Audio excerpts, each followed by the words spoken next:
വിവാദ പ്രസംഗവുമായി ബന്ധപ്പെട്ട് AICC വക്താവായ ഷമ മുഹമ്മദിനെതിരെ പരാതി. തിരുവനന്തപുരം സ്വദേശിയായ അരുൺജിത്ത് തിരഞ്ഞെടുപ്പ് കമ്മീഷനാണ് പരാതി നൽകിയിരിക്കുന്നത്. കോഴിക്കോട് മെഡിക്കൽ കോളേജ് പോലീസ് ഇന്നലെയാണ് FIR രജിസ്റ്റർ ചെയ്തത്. തിരുവനന്തപുരം സ്വദേശിയായ അരുൺജിത്തിന്റെ പരാതിയിലെ പ്രധാന വിവരമെന്ന് പറയുന്നത് ഇപ്രകാരമാണ്. 2024 ലോക്സഭാ തിരഞ്ഞെടുപ്പ് അടുത്തിരിക്കെ പൊതുജനങ്ങൾക്കിടയിൽ പരസ്പര വിദ്വേഷം, തെറ്റിദ്ധാരണ, ഭീതി എന്നിവ ഉണ്ടാക്കണമെന്ന ഉദ്ദേശത്തോടെയും കരുതലോടെയും കൂടി പ്രതി തന്റെ സമൂഹമാധ്യമ അക്കൗണ്ടുകളായ ഫേസ്ബുക്ക്, ട്വിറ്റർ എന്നിവയിലൂടെ വിദ്വേഷ പ്രസംഗം നടത്തി പ്രചരിപ്പിച്ചു എന്നതാണ് പരാതി. ഇലക്ഷൻ കമ്മീഷന് നൽകിയ പരാതിയോടൊപ്പം ഒരു വീഡിയോ കൂടെ നൽകിയിരുന്നു. 1 മിനിറ്റ് 8 സെക്കൻഡോളം ദൈർഘ്യമുള്ള വീഡിയോയിൽ ഷമ മുഹമ്മദ് പ്രസംഗിക്കുന്നുണ്ട്. നമുക്ക് മനസ്സിലാകണം, ഈ തെരഞ്ഞെടുപ്പ് ഒരു വലിയൊരു തെരഞ്ഞെടുപ്പാണ്. എത്രയോ UDF സ്ഥാനാർത്ഥികൾ ജയിക്കണം എന്നുകൊണ്ടാണ് നമുക്ക് അവിടെ കേന്ദ്രത്തിൽ നമ്മൾ ശക്തമായിട്ട് തിരിച്ചു വരുള്ളൂ. അത് നിങ്ങൾ മനസ്സിലാക്കണം. ഈ തെരഞ്ഞെടുപ്പ് ഫാസിസത്തിന്റെ എതിരായിട്ടുള്ള തെരഞ്ഞെടുപ്പാണ്. നരേന്ദ്രമോദി തിരിച്ചു വന്നാൽ നിങ്ങൾക്കറിയാം, ഞങ്ങളുടെ ജനാധിപത്യം തീർന്നു, ഞങ്ങളുടെ ഭരണഘടന തീർന്നു. അവരെ നേതാവ് തന്നെയാ പറഞ്ഞത്. അനന്ത്കുമാർ ഹെഗഡെയും പറഞ്ഞിരിക്കാന്ന് പറഞ്ഞാൽ, ഞങ്ങൾ തിരിച്ചു വന്നാൽ ഞങ്ങൾക്ക് 400-ലധികം കിട്ടിക്കഴിഞ്ഞാൽ ഈ ഭരണഘടന ഞങ്ങൾ മാറ്റും, പല കാര്യങ്ങളും മാറ്റും. മതേതരത്വം ഉണ്ടാവൂല. ഇനി ചിലപ്പം നമുക്ക് പറയാൻ പറ്റില്ല, പള്ളി മുസ്ലിം പള്ളിയായാലും ക്രിസ്ത്യാനി പള്ളിയായാലും അതുണ്ടാകാനുള്ള സാധ്യത ഉണ്ടാവില്ല. നമുക്കറിയാം ഇപ്പം എന്തെല്ലാം നടക്കുന്നത് ഉത്തരഭാരതത്തിൽ. ഗ്യാൻ ബാപ്പിയുടെ വിഷയം നടന്നുകൊണ്ടിരിക്കുകയാണ് അവിടെ. അപ്പം ഇങ്ങനത്തെ പല കാര്യങ്ങളും നമ്മൾ മനസ്സിലാക്കണം. അവിടെ നടക്കുന്ന കാര്യങ്ങൾ എന്ന് പറഞ്ഞാൽ നമുക്കത് മനസ്സിലാക്കിയിട്ട് വേണം ഞങ്ങൾക്ക് ഇവിടെ. ഷമയുടെ ഈ പ്രസംഗം ആളുകൾക്കിടയിലും സമുദായങ്ങൾക്കിടയിലും സ്പർദ്ധയും വിദ്വേഷവും ഉണ്ടാക്കുമെന്നാണ് ഇലക്ഷൻ കമ്മീഷന് നൽകിയ പരാതിയിൽ പറയുന്നത്. കഴിഞ്ഞ ദിവസം കോഴിക്കോട് ലോക്സഭാ മണ്ഡലത്തിലെ UDF സ്ഥാനാർത്ഥി MK രാഘവന്റെ പ്രചാരണത്തിന് എത്തിയപ്പോഴായിരുന്നു ഷമയുടെ വിവാദ പ്രസംഗം. വിദ്വേഷ പ്രചാരണം നടത്തുകയും പരസ്പരം സ്പർദ്ധ വളർത്തുന്ന രീതിയിൽ അത് സമൂഹ മാധ്യമങ്ങൾ വഴി പ്രചരിപ്പിക്കുകയും ചെയ്തുവെന്ന് പരാതിയിൽ പറയുന്നു. IPC സെക്ഷൻ 153, 1951 ജനാധിപത്യ നിയമത്തിലെ 125 വകുപ്പ് തുടങ്ങിയവ ചുമത്തിയാണ് കേസെടുത്തിരിക്കുന്നത്. കഴിഞ്ഞ 7-ാം തീയതിയായിരുന്നു ഷമയുടെ പ്രസംഗം. UDF സ്ഥാനാർത്ഥികൾ ജയിച്ചാൽ മാത്രമേ കേന്ദ്രത്തിൽ ശക്തമായി തിരിച്ചുവരാൻ കഴിയൂവെന്നും 400 സീറ്റുകളിലധികം കിട്ടിയാൽ ഭരണഘടന മാറ്റുമെന്നുമാണ് BJP നേതാക്കൾ പറയുന്നതെന്നും ഗ്യാൻവാബി വിഷയം നടന്നുകൊണ്ടിരിക്കുകയാണെന്നും ഉൾപ്പെടെ ഷമ പറഞ്ഞിരുന്നു. മുസ്ലിം ഭൂരിപക്ഷ മേഖലയിലായിരുന്നു വിവാദ പരാമർശങ്ങൾ ഷമ നടത്തിയത്. അതേസമയം താൻ ഒരു തെറ്റും ചെയ്തിട്ടില്ല എന്നാണ് ഷമ വ്യക്തമാക്കിയിരിക്കുന്നത്. ഒരു മതവിഭാഗത്തെയും ഭീഷണിപ്പെടുത്തുന്ന തരത്തിൽ സംസാരിച്ചിട്ടില്ല എന്നും UDF ആയതുകൊണ്ടാണ് കേരള പോലീസ് കേസെടുത്തിരിക്കുന്നതെന്നും അല്ലെങ്കിൽ കേസെടുക്കാൻ ഇത്രയും തിടുക്കം കാട്ടുന്നത് എന്നും അവർ പറഞ്ഞു. അതേസമയം ഷമയ്ക്കെതിരെയുള്ള പരാതി UDFനെ കൂടുതൽ പ്രതിസന്ധിയിലാക്കിയിരിക്കുകയാണ്. കാരണം കഴിഞ്ഞ ദിവസം UDFനെതിരെ ശൈലജ ടീച്ചർ രംഗത്ത് വന്നിരുന്നു. UDFും അവരുടെ സൈബർ സംഘങ്ങളും തനിക്കെതിരെ അപവാദവും ദുഷ്പ്രചരണവും നടത്തുന്നു എന്നാണ് വടകര ലോക്സഭാ മണ്ഡലം LDF സ്ഥാനാർത്ഥിയായ KK ശൈലജ ആരോപിച്ചത്. UDF സ്ഥാനാർത്ഥി ഷാഫി പറമ്പിലും അവരുടെ മീഡിയ വിഭാഗവുമാണ് ഇതിന് പിന്നിൽ എന്നും ശൈലജ വ്യക്തമാക്കിയിരുന്നു.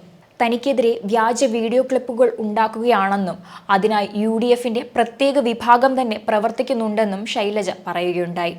തന്റെ വടകര KL11 എന്ന ഇൻസ്റ്റഗ്രാം പേജിലൂടെയാണ് നിരന്തരം അശ്ലീല ചിത്രങ്ങൾ പ്രചരിപ്പിക്കുന്നതെന്നും പാനൂർ സ്ഫോടന കേസിലെ പ്രതി അമൽ കൃഷ്ണയുടെ കൂടെ നിൽക്കുന്ന ചിത്രം വ്യാജമായി നിർമ്മിച്ചതായിരുന്നുവെന്നും ശൈലജ വ്യക്തമാക്കിയിരുന്നു.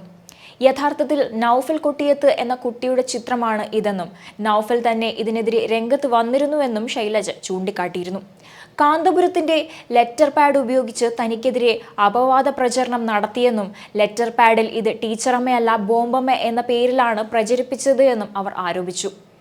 ഈ ഗൂഢസംഘത്തെ ആരെങ്കിലും നിയന്ത്രിക്കണമെന്നും ശൈലജ രൂക്ഷ വിമർശനം നടത്തിയിരുന്നു. ഇതൊന്നും എതിർ സ്ഥാനാർത്ഥി അറിയുന്നില്ലെന്നാണ് പറയുന്നത് എന്നും എന്നാൽ അദ്ദേഹത്തിന്റെ അറിവോടെ തന്നെയാണ് ദുഷ്പ്രചരണം നടത്തുന്നതെന്നും ശൈലജ കുറ്റപ്പെടുത്തിയിരുന്നു.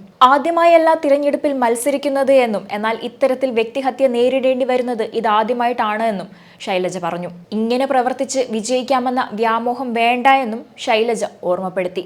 ഇതിൽ എൻ്റെ വടകര KL18 എന്ന ഒരു ഇൻസ്റ്റഗ്രാം പേജിൽ നിരന്തരമായി ഫേക്ക് വീഡിയോകൾ, വൃത്തികെട്ട പോസ്റ്ററുകൾ ഇതൊക്കെ വരികയാണ്. ആദ്യം തന്നെ ചെയ്തത് ഒരു മോശമായിട്ടുള്ളൊരു ചിത്രം, ഒരു പൊർണോ ചിത്രത്തിൻ്റെ തല മാറ്റിയിട്ട് എൻ്റെ തല അവിടെ ചേർത്ത് മോർഫ് ചെയ്തുകൊണ്ട് പേജുകളിൽ എത്തിച്ചു. കുടുംബ പേജുകളിലാണ് അധികം എത്തിക്കുന്നത്. അവരുടെ ധാരണ ഈ കുടുംബത്തിനകത്ത് കക്ഷിരാഷ്ട്രീയ ഭേദമില്ലാതെ ആളുകൾ, പ്രത്യേകിച്ചും സ്ത്രീകളൊക്കെ, ഞാനന്ന് കോവിഡ് നിപ്പയൊക്കെ വന്നപ്പോൾ കൂടെ നിന്ന് പ്രവർത്തിച്ചതൊരു ഓർമ്മയായി സൂക്ഷിക്കുന്നുണ്ട്. വലിയ പ്രയാസം ജനങ്ങൾക്കുണ്ടായപ്പോൾ ആരോഗ്യവകുപ്പ് മന്ത്രി എന്നുള്ള നിലയിൽ എൻ്റെ ഉത്തരവാദിത്തമാണ് ഞാൻ നിർവഹിച്ചത്. ആരും ഭയപ്പെടേണ്ട, ആരോഗ്യവകുപ്പിനെ പൂർണ്ണമായി സജ്ജമാക്കിയിട്ടുണ്ട് എന്ന സന്ദേശമാണ് കൊടുക്കാൻ ഞാൻ ആഗ്രഹിച്ചിരുന്നത്. അതിന് ഫലം ഉണ്ടാവുകയും ചെയ്തിട്ടുണ്ട്. അത് കണ്ട് ഭയന്നിട്ടാവാം, അങ്ങനെ ഒരു സപ്പോർട്ട് എനിക്ക് കിട്ടുന്നു എന്ന് തോന്നിയത് കൊണ്ടാവാം, കുടുംബ പേജുകളിൽ, ഗ്രൂപ്പുകളിൽ ഈ അശ്ലീല ചിത്രം ആദ്യം തന്നെ പ്രചരിപ്പിച്ചു.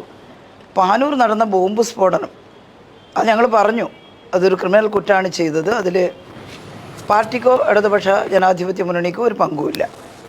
പങ്കുണ്ടെന്ന് വരുത്താൻ വേണ്ടി അതിലെ ഒരു പ്രതിയുടെ, അമൽ കൃഷ്ണയുടെ കൂടെ ഞാൻ നിൽക്കുന്നു എന്ന മറ്റുള്ളൊരു ഫോട്ടോ തയ്യാറാക്കി പേജുകളിൽ പോസ്റ്റ് ചെയ്തു. പാനൂർ ബോംബ് സ്ഫോടന കേസിലെ പ്രതി അമൽ കൃഷ്ണയോടൊപ്പം ശൈലജ ടീച്ചർ. അപ്പോഴാണ് എന്നെ കൊട്ടിയത്ത് നിന്ന് നൗഫൽ എന്ന് പറഞ്ഞൊരു ചെറുപ്പക്കാരൻ വിളിക്കുന്നത്. നൗഫൽ പറഞ്ഞു, ടീച്ചർ ഇവിടെ ഒരു പരിപാടിക്ക് വന്നപ്പോൾ ടീച്ചറിൻ്റെ കൂടെ ഒരു ഫോട്ടോ എടുത്തിരുന്നു. അത് വ്യാപകമായി അമൽ കൃഷ്ണയാണ് കൂടെ നിൽക്കുന്നത് എന്ന മട്ടിൽ പ്രചരിപ്പിക്കുന്നു എന്ന് പറഞ്ഞിട്ട്. അപ്പോഴാണ് എൻ്റെ ശ്രദ്ധയപ്പെടുന്നത്. ഞാൻ നോക്കുമ്പോൾ അതെ, നൗഫൽ കുട്ടിയാണ്, അത് അമൽ കൃഷ്ണയാണെന്നും പറഞ്ഞ് വ്യാപകമായി. ഇതിപ്പം എല്ലാവർക്കൊന്നും നൗഫൽ കൊട്ടിയതിനും അമൽ കൃഷ്ണേനൊന്നും അറിയില്ലല്ലോ. 10 പേര് വിശ്വസിച്ചാലായി എന്ന മട്ടിൽ അത് പ്രചരിപ്പിച്ചു. നൗഫൽ തന്നെ അതിനെതിരായിട്ട് പരാതി കൊടുക്കുമെന്നാണ് എന്നോട് പറഞ്ഞത്. കൊടുത്തിട്ടുണ്ടാവുമെന്ന് ഞാൻ വിശ്വസിക്കുന്നു. അപ്പോൾ അത് തികച്ചും തെറ്റായിട്ടുള്ളൊരു കാര്യമാണ്. അങ്ങനെയൊരു ഫോട്ടോ കുറച്ച് നാൾ പ്രചരിപ്പിച്ചു. അതേസമയം ശൈലജയ്ക്കെതിരെ സമൂഹമാധ്യമത്തിൽ പോസ്റ്റിട്ട മുസ്ലിം ലീഗ് പ്രവർത്തകനെതിരെ കേസെടുത്തിരുന്നു.